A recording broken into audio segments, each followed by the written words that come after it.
That's not saying that, 23-year-old Alador needed to go buy, 300 pair of sneakers, but it is, hey, make connections first. Connection before content. That's Exactly. the biggest thing. Exactly. Connection before content is huge. And early in my career, I would rush into content.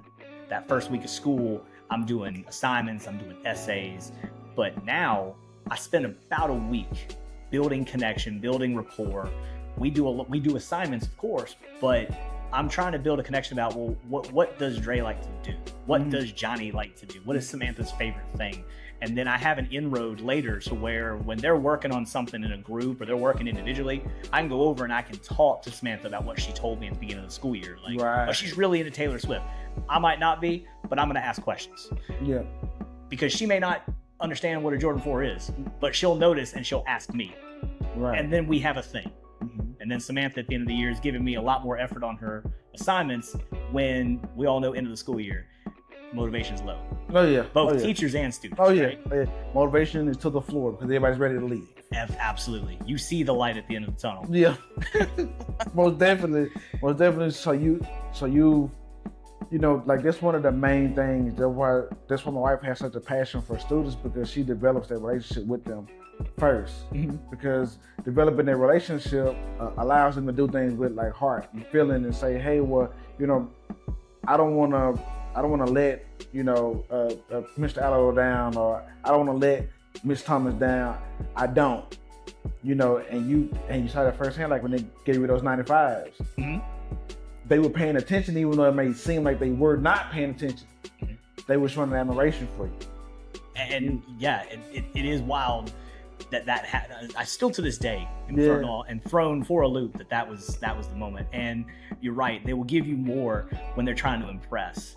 And this year's class, so this my recent junior class at my last site, when I made the announcement to them, because I waited a couple months before we kind of had some things in place, I made my announcement to them that I wouldn't be coming back to the campus, that I was leaving. And there was a little bit of silence, a little bit of hush. I think we had about 4 weeks before the AP test, and I told them I'm moving.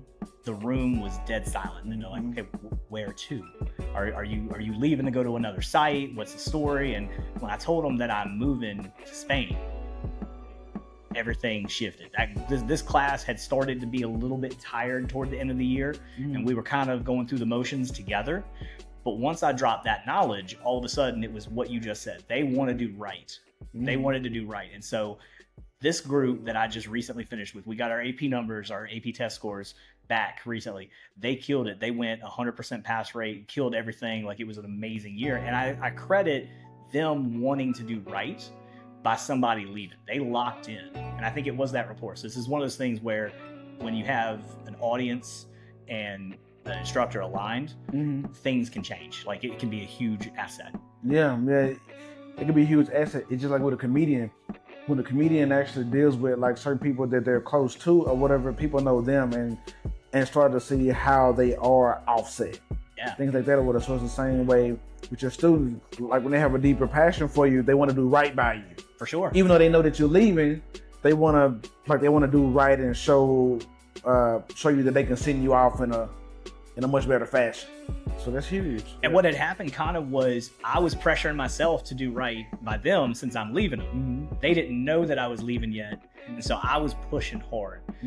They finally hearing and learning the knowledge allowed them to also push together. So we were kind of pushing in different directions until they learned. Yeah. And so I think that was huge. They really came through, and I think the legacy that I would like to leave at that campus is that I did always right by the students. We tried to do good stuff, and we were solid on it. And you left a legacy there. Yeah. One that you can take to Spain with you.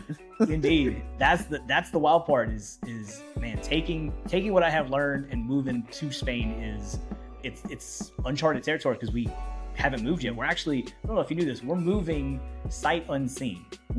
We have seen our apartment, we've leased it, right? But we have not been to Spain as a country ever. We are moving sight unseen. And so kind of like my move to that private school most recently, we're doing things, we're making a jump. We're trusting that we're doing the right things. We're trusting that what we've done will pay off, and we'll do the right things. But also that we've left the right kind of legacy, if that makes any sense.